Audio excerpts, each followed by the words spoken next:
alhamdulillah pas waktu Om Aris ke sana, ini jantanmu enak. Ini 1000% pasti konslet. Padahal itu saya belum memikirkan sampai ke tahap konslet. Karena konslet ini betinanya itu nggak bisa dikawin Om, kendalanya. Jadi dia jadi konslet seperti itu prosesnya. Om Nanang, lobet yang dibeli Om Aris ini awal-awalnya kalau jenengan evaluasi prosesnya seperti apa Om?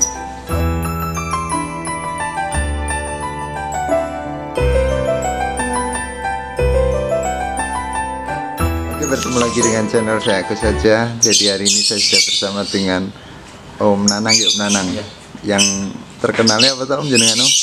Sanduki. Jenengan ini sebelahnya siapa Om Nanang? Om Aris. Baik Om Nanang, ini langsung aja Om. Jenengan kalau dalam bermain lobet paut ini kan saya dengar-dengar jenengan cenderung lebih fokus ke jual beli Om. Yang awalnya dari paut langsung ke dewasa.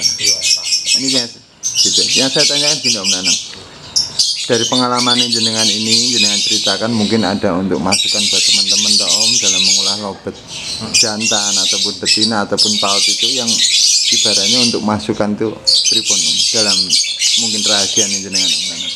sistem awal dari bahan itu koloni. Satu kandang kotak maksimal 6 burung. Jadi 6 burung itu bareng-bareng saya proses maksimal paling lama itu 1 bulan, paling cepat 1 minggu udah saya bawa ke lapangan.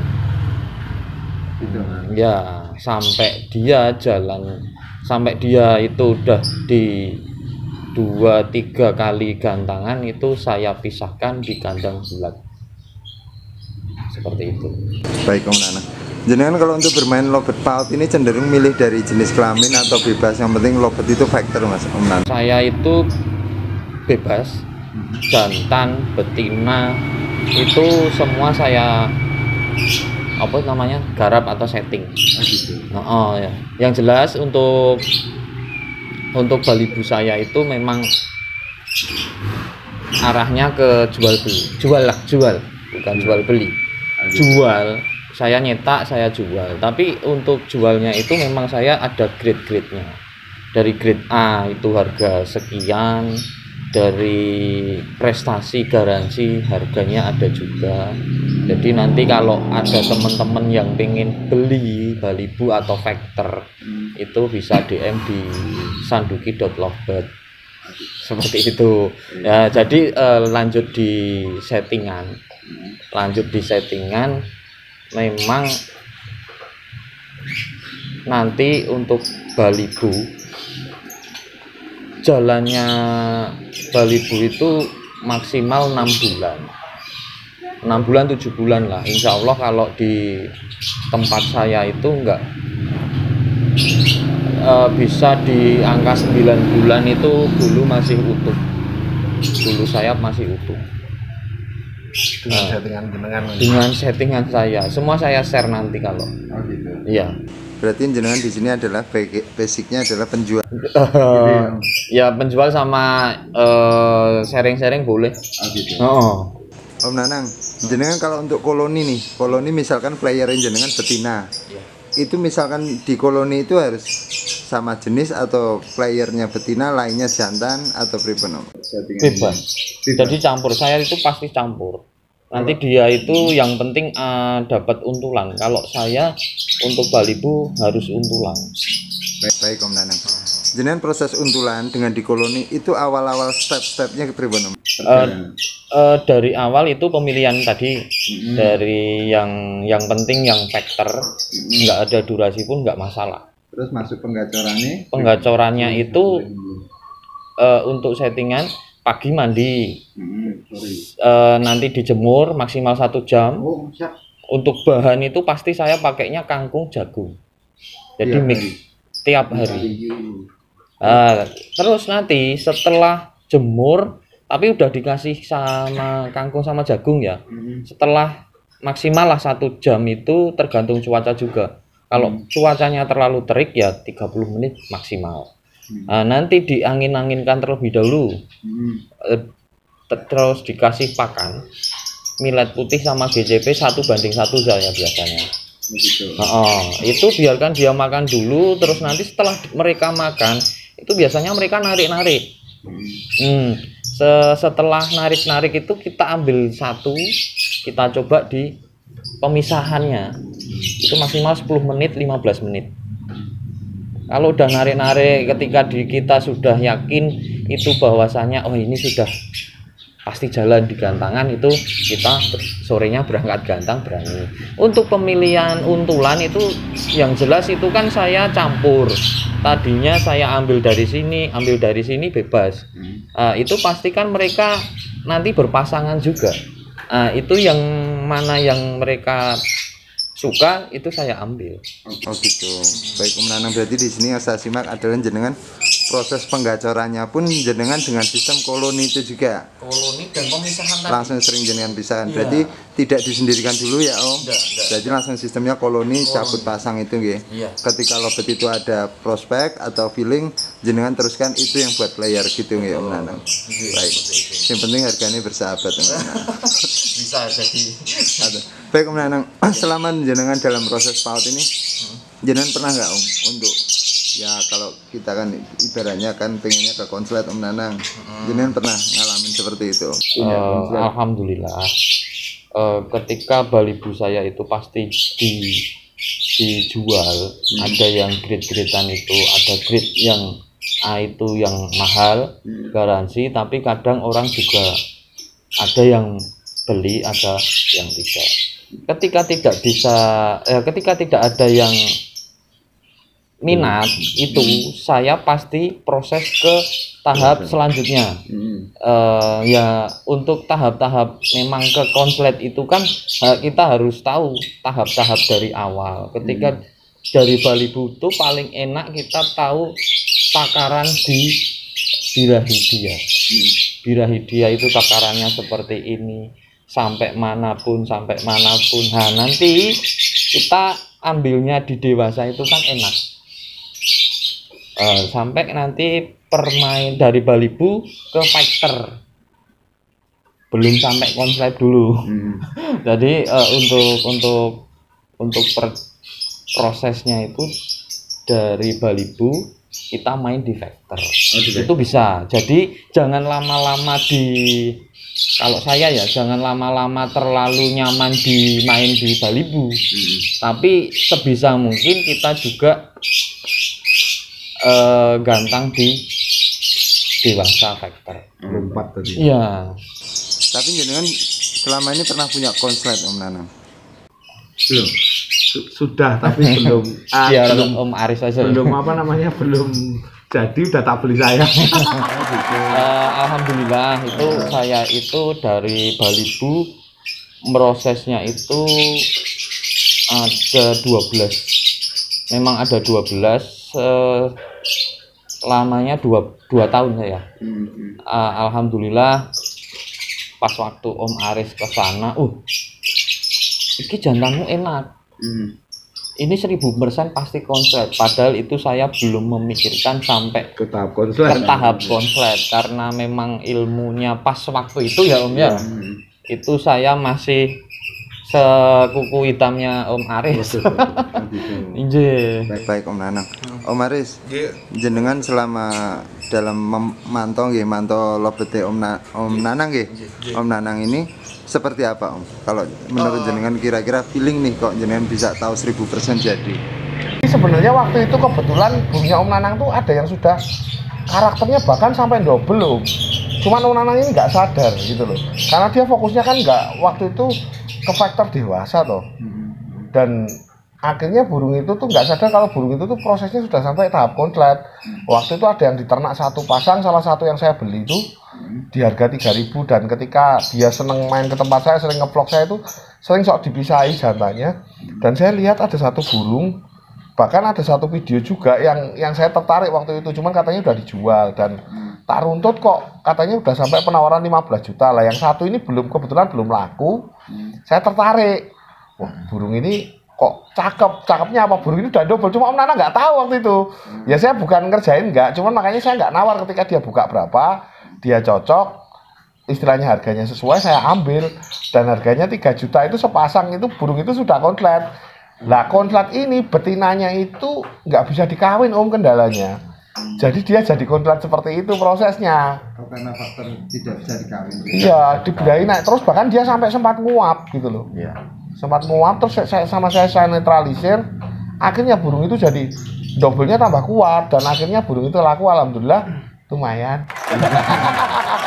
Baik Om Aris, Om Nanang, lobet yang dibeli Om Aris ini awal-awalnya kalau jenengan evaluasi prosesnya seperti apa Om? Sama sih untuk proses yang seperti tadi. Jadi saya juga. awalnya dari Balibu itu memang koloni. Untuk Iya, tetap koloni. Saya main di Balibu, tapi saya itu belum dulu memang awal main. Tapi awal-awal itu memang terlalu nyaman, kata Om Aris, terlalu nyaman di Balibu. Iya. Saya lupa gantang di dewasa. Jadi dewasanya dia itu nggak jalan. Memang nggak jalan, memang jantan kan memang susah. saya susah. Di dewasa kan kadang susah tuh Mas. Iya. Baik Om Aris, berarti kalau kita punya lobet paut jantan itu misalkan yang kita khawatirkan kan perubahan Om Aris nggih. Kan takutnya perubahan. Jadi di sini jangan buru-buru dijual ya. Kalau misalkan dari paut. Sebenarnya kalau bisa baca karakter, kebetulan Om Nanang ini kan dibilang baca karakter enggak begitu ya Om Nanang ya. Iya. Enggak, jadi sisa burung sisa ini Om, burung sisa. Tapi karena prosesnya itu betul di tempatnya Om Nanang, terus akhirnya burung ini rubah, dan ketika dikawinkan kebetulan ketemunya betina yang nggak bisa dikawin. Jadi burung ini dalam posisi pasangan tapi nggak bisa dikawin. Akhirnya burung ini jadi mulai rubah lagu terus sampai ngedobel, dan Om Nanang nggak nyadar kalau burung itu udah ngedobel gitu loh. Iya, nadanya pun sudah kering banget, bahkan aku bilang udah minor. Dia nggak nyadar itu waktu itu, karena minornya masih full speed gitu loh. Gitu Om Aris. Berarti selama jenengan punya burung bagus, jenengan nggak dikasih tahu sama Om Sebenarnya udah dikasih tahu. Aris. Kenapa jenengan jual murah Mas? Jangan jual murah-murah. Kebutuhan keluarga. Ketika itu saya seminggu atau 2 minggu sebelumnya ya Om. Seminggu sebelumnya. Saya itu ngasih tahu Video. Om, aku punya jantan Ki. Sudah beli di Glodok Om Agus. Dijual berapa langsung? Langsung saya tanyakan. Pasti tak beli. Lah kenapa? Ada apa dengan jantanku ini? Saya kan tanya. Itu 1000% konslet. Gitu. Berani langsung dengan apa memberi bandrol konslet. Iya.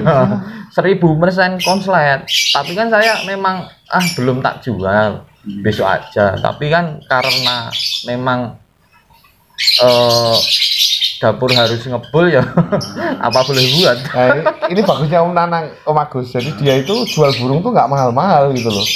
Cakepnya dia tuh dia jual burung nggak mahal-mahal. Yang penting cocok sesuai diambil. Nah, saya nggak nawar, wong burung cuma dijual 3 juta dengan kondisi yang aku bilang udah minor waktu itu Om Agus. Iya, sepasang itu sepasang, walaupun ada cabulnya ya. Ada cabulnya, burung itu ada cabulnya. Dan mungkin di Facebook saya sudah ada burung itu. Mereka dapat dari Om Sanduki gitu loh.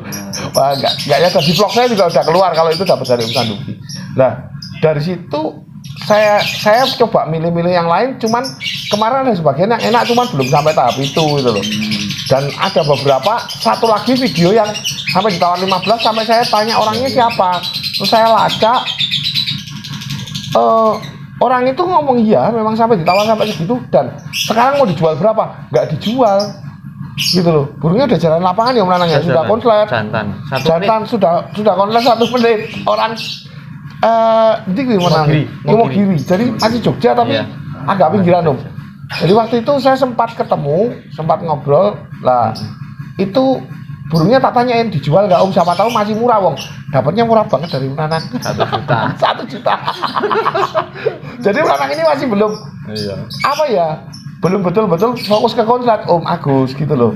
Fokusnya kadang ke dewasa fighter, nggak digantang nggak jalan ya masukin kandang ternak gitu loh. Dan akhirnya konslet nggak sengaja karena ketemu jodoh yang pas, yang nggak bisa dikawin. Yang satu lagi mungkin gacor dari single, mainnya juga kan hampir seperti tempel-tempel gitu juga. Dan akhirnya dibeli orang, ngunci sampai ngunci gitu, dia nggak nyadari. waduh sayang gitu loh. Aku bilang, Baik Om Aris, jenengan selama perubahan dari PAUD ini ke dewasa ini kan biasanya ada perubahan-perubahan rewel dan segala macam. Itu sebenarnya ada masanya atau memang harus diistirahatkan gitu Om Aris? Atau ada rawatan khususnya Om Aris? Biasanya kalau memang kendala yang dari PAUD dimainkan itu kan ada kendala Om. Biasanya kendalanya mungkin kalau dia kebetulan istirahatnya agak lama sebelum dia masuk ke dewasa, di dewasa digantang nggak jalan dulu, tapi kadang burung itu langsung bisa konslet, maksudnya langsung bisa rubah, nggak konslet total, maksudnya udah langsung mengarah konslet karakternya. Lah ada yang diternak kayak Om Sanduki yang satunya itu karena memang nggak dikasih kawin, jadi berubah gitu loh. Karena betinanya itu. Iya, karena betinanya nggak dikasih kawin, jadi berubah. Jadi itu masih faktor laksi sebagian, tapi arahnya udah bener gitu loh, pemahamannya itu loh Mas. Baik Om Aris. Om Aris setelah jenengan dapat sepasang nih yang nggak bisa dikawin ini, untuk perawatan hariannya tetap Cabut petal Om. cuma 3 cabut. Iya, 3 cabut petal udah double. Oh gitu. Untuk pakannya Om Aris? Pakannya waktu itu dia kan kebetulan pakai golkoin perkutut ya. Jadi saya lanjutin pakai golkoin perkutut. Saya nggak suka ngerubah, kalau memang dapat dari situ nggak saya rubah dulu. Nah ketika itu karena sudah ada nguap yang saya kembalikan, saya turunkan pelan-pelan Om. Jadi bidangnya terlalu tinggi. Walaupun dengan betina itu akhirnya pakai sangkar bulat, saya nggak pakai sangkar kotak, karena kalau sangkar kotak bidangnya tambah tinggi. Akhirnya cuma tak sangkar bulat aja. Cabut petal udah double, udah laku duluan, belum sampai saya ganti jodoh. Tujuannya saya mau tak ganti jodoh dulu sebenarnya, supaya ketika doublenya kuat saya bisa kawinkan gitu loh. Oke Om ya, karena Om Sanduki ini jualnya murah-murah sih memang. Oh iya. Kalau PAUD dengan PAUD konslet itu nggak tahu ya Mas Belum sampai. Kalau jenengan tahu pasti harganya mahal ya. Iya, cuman nggak, kalaupun ada pun aku Kalau yakin ada pun nggak mungkin tak jual. tahu. Nggak tak Walah, jual. belum tentu. Oh kadang-kadang pot bagus juga jualnya murah dia. Kadang-kadang tuh, loh nah kamu jualannya dengan kualitas pot segini apa masuk? Aku bilang kualitas kamu harus bisa bedain antara Roti sama telo ya, sama apa ya, telo itu bahasa Indonesia apa toh? Ketela gitu loh. Iya. Maksudnya harus bedain singkong lah, harus bedain antara burung yang grade A sama ya bohong lah, grade A sama grade C gitu loh. Grade A tuh jualnya berapa, grade C jualnya berapa gitu loh. Walaupun di Om Nanang di PAUD tidak di grade, tapi ketika sampai dewasa, karena dia nggak begitu fokus banget ke dewasa, itu jualnya kadang malah harganya hancur. Baik Om Nanang, Om Aris, ini terima kasih untuk masukannya. Yang saya simak di sini adalah faktor utama adalah fighter dulu ya Om. ya betul. Gitu ya, karena kalau kita cari burung yang terlalu nggak ada faktornya malah nanti cenderung ke sardot ya, atau nggak kayak gitu ya. Berarti kalau untuk faktor utama memang di koloni itu jurus ampuh untuk penggacoran, ngaten nggih. Om Nanang, saya tunggu harganya murah sama saya, ngaten nggih. Semoga jenengan beserta keluarga sehat selalu. Om Aris, matur nuwun untuk kedatangannya di Jogja. Mas Kiki, matur nuwun.